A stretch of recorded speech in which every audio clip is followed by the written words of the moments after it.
Hello, I'm Robert Hadlock, and welcome to this KXAN News special presentation, Hidden History, honoring Black history.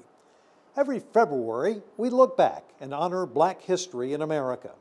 But the recognition of this rich and immense culture cannot be contained into just 1 month out of the year. We're here at the George Washington Carver Museum in East Austin.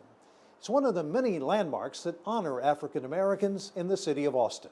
In fact, one Austin woman is working to highlight the African American community one book at a time. KXAN's Candy Rodriguez brings the pages to life.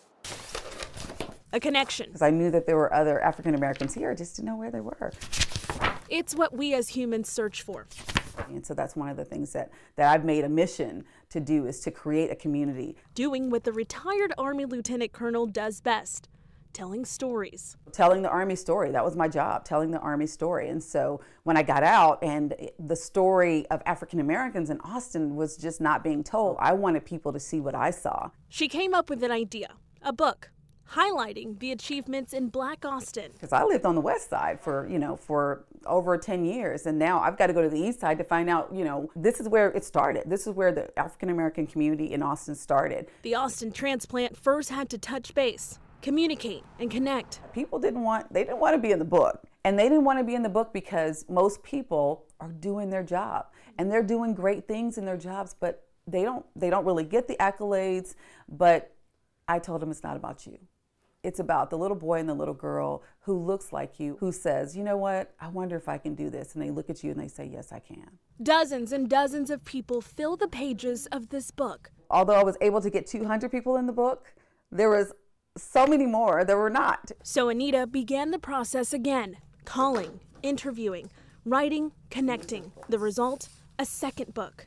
Don't tell me there's no Black people in Austin, because I've got proof right here. I've got proof.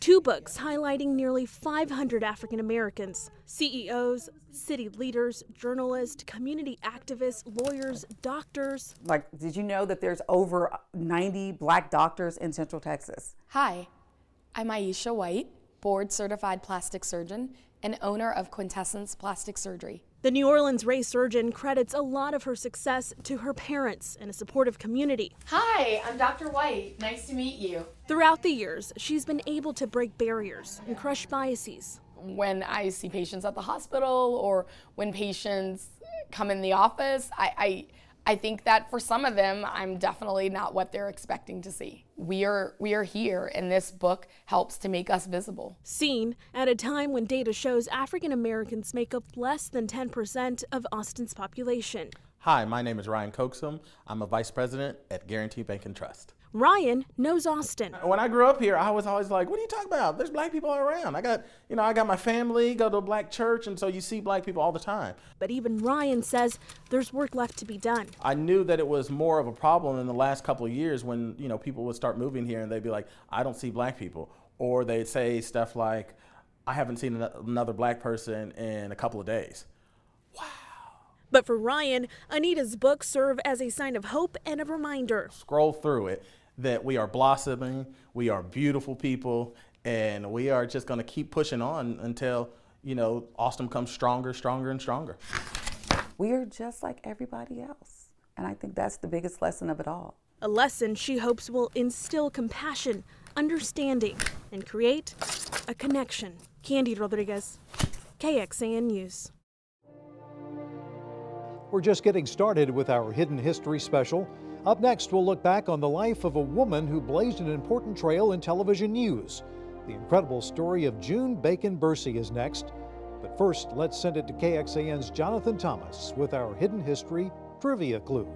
Hey, Robert. Before we take a short break, here's our first Hidden History Trivia Clue. Okay, pay close attention. Generally speaking, this politician is as tough as they come. Not only did he survive the Vietnam War, he beat cancer too. Think you can solve it? We'll be back in 2 minutes with the answer.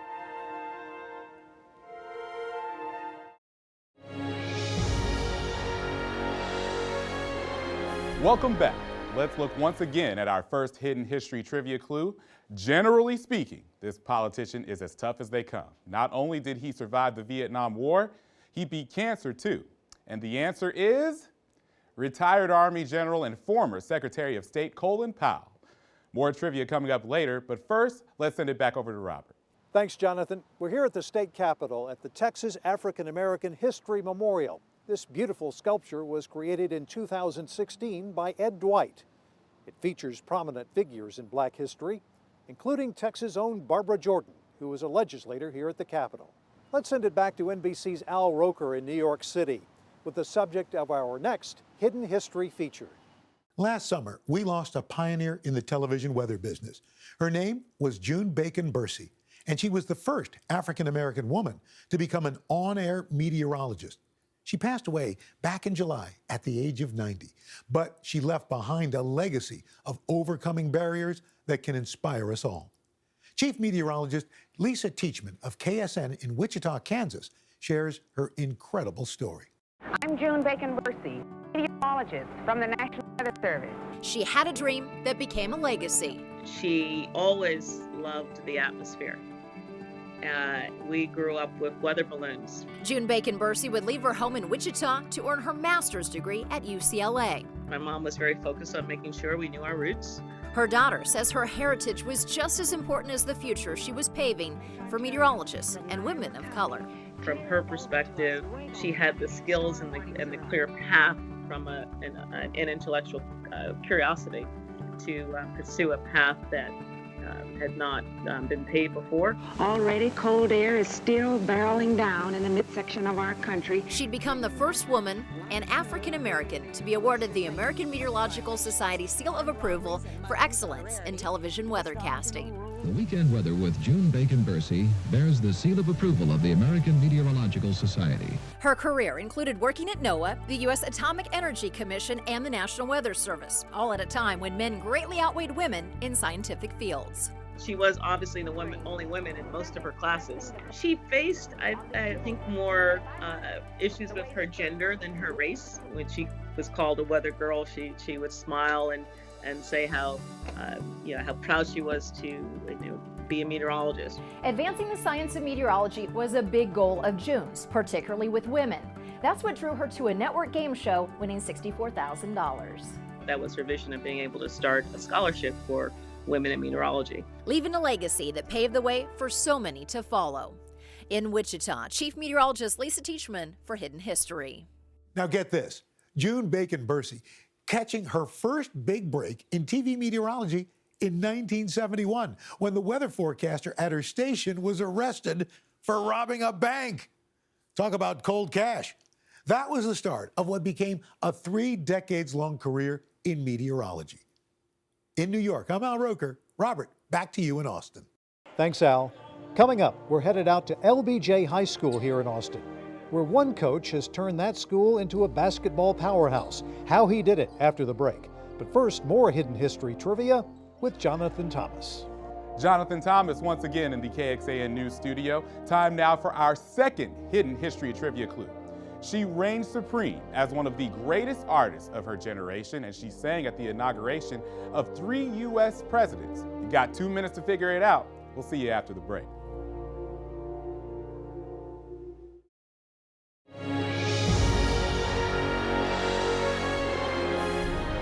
Welcome back. Here's another look at our Hidden History trivia clue, number 2. She reigned supreme as one of the greatest artists of her generation, and she sang at the inaugurations of 3 U.S. presidents. The answer, of course, is the Queen of Soul herself, Aretha Franklin. More trivia later, but for now, let's go back out to Robert. In Northeast Austin at Lyndon Baines Johnson Early College High School, there's a coaching legend who has racked up more than 2 decades of success on the basketball court. As Black History Month and this year's basketball season comes to a close, Chris Tavares introduces us to Coach Freddie Rowland. Freddie Rowland had big dreams growing up in rural central Texas. People that had the prestige, especially Black Americans, well, if you was a teacher, you was it. If you was a preacher, you was it. There's no question that Rowland is it. He's been it for more than 2 decades. leading the Jags to 22 straight district titles, 3 state tournaments, and more regional tournament appearances than he can remember. I don't keep up with numbers, I just play the games. But what's more important to Roland than all the wins and banners is the impact of his family's history here. I'm from outside of Lockhart, a little place called St. John Colony, and I'm really proud of that place because that's where a number of our slave family came out, bought land, and made it a community. Roland's great-grandmother was one of the freed slaves who helped found St. John Colony. I'm standing on slave-bought land. Knowing his own family's story, Roland wants his athletes to learn theirs. We should never let our history die. I talk to our kids all the time about history. I talk to them all the time about the things that they can accomplish, and I talk to them about legacies and things. Leave something here that you will be proud of. But Roland does more than just talk about it. As a black man coaching at a predominantly black school, he's a living example of what the students at LBJ can do. I always dress business-like, and I wanted the kids to see that. I want our kids to see you can do good. You can do where you can help other people do good. Being that example has kept Roland at LBJ, despite overtures from college programs and better-paying high school jobs. It wasn't about the money. It was about these kids, our kids. A mentor, a historian, a coach. I do wear a lot of hats, I tell you. Hats he wears with pride. Chris Tavares, KXAN News. He hails from Detroit, Michigan, but you better believe he'll go down in history as an Austin radio legend. The extraordinary life of John Hanson Jr. is next, but first, another round of Hidden History Trivia with Jonathan Thomas. Robert, thanks. It's time for our Hidden History Trivia clue number 3. Here we go. He was once crowned as Time Magazine's Man of the Year, but that pales in comparison to his Nobel Peace Prize. I'll have the answer for you after a short break. We'll be right back.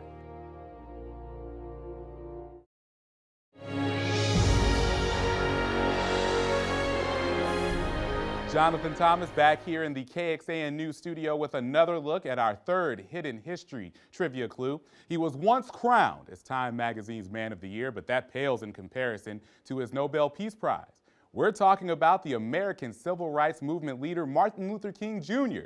Speaking of MLK, let's send it back out to Robert Hadlock at King's statue on the University of Texas campus. He's been on the Austin airwaves since 1974, and even today, John Hanson Jr. is a trusted voice in the African-American community on Austin's 2 public radio stations. John has a unique place on the dial, both as a skilled interviewer and a unique old-school disc jockey. Dr. Lord W. Cheevers. This is one side of veteran Austin broadcaster John Hanson Jr. What was it about infectious diseases that sparked your interest? Since 1980, he has produced and hosted the nationally syndicated radio series In Black America. He's conducted more than 745 probing interviews. The first interview in Black America when I took over was with Yolanda King, and that was interesting. We talked about her dad. We talked about her growing up as the eldest, and what was it like being the daughter of Dr. Martin Luther King Jr. The Detroit native has featured people from all walks of life on his show. He is particularly proud of how he persuaded the agent for a Motown legend to give an interview. I said, well, maybe I'll try this. My grandmother attended her father's church, and I dropped that on her manager, and it worked. So I interviewed Aretha Franklin. You do know we just getting started. It's Valentine's Day. It's 7/11. It's the old school Happy Feet Dance Party at your KUCX 989. This is Hanson's other job. Each Friday afternoon from 4 till 7 on KUTX, he morphs into the fun-loving disc jockey Johnny D. They say I got gangs to swing, oodles and oodles of rock. Plenty of jive, liquid soul by the pound, got carbonated rhythm to wash it down. Playing the music that got you in trouble. It's really old school when you look at how I go about putting the program together. I always scripted the first 6 songs, and after that, it's just, it flows. After spending nearly 50 years in Austin, I asked Hanson to reflect on how the local African-American community has fared. Somewhat better, somewhat stagnant. I would have liked to see a little bit more progress. I have never gotten beyond why there's only one African American on the city council. As for his career, he sees it as having lived the best of both worlds. You gotta take those. I've always been, interested in individuals and what they do. And then the fun part of playing, playing records and get paid for it. Other than working for National Geographic, I don't think there's a better job.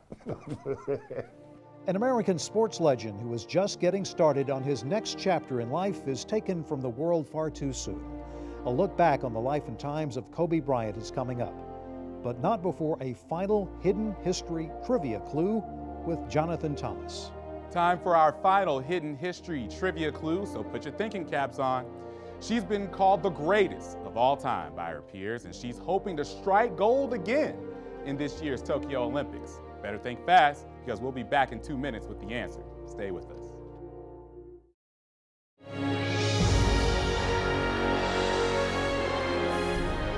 Before the break, we gave you this clue. She's been called the greatest of all time by her peers, and she's hoping to strike gold again in this summer's Tokyo Olympics. That would be none other than the most decorated gymnast in the history of the sport, Simone Biles. And by the way, you'll be able to see Biles compete in her second Olympic Games this summer right here on KXAN. For our final story of the evening, let's send it back to Robert Hadlock. Thanks, Jonathan. Our final hidden history report lands us here at Sushi High Restaurant on Guadalupe Street in Central Austin.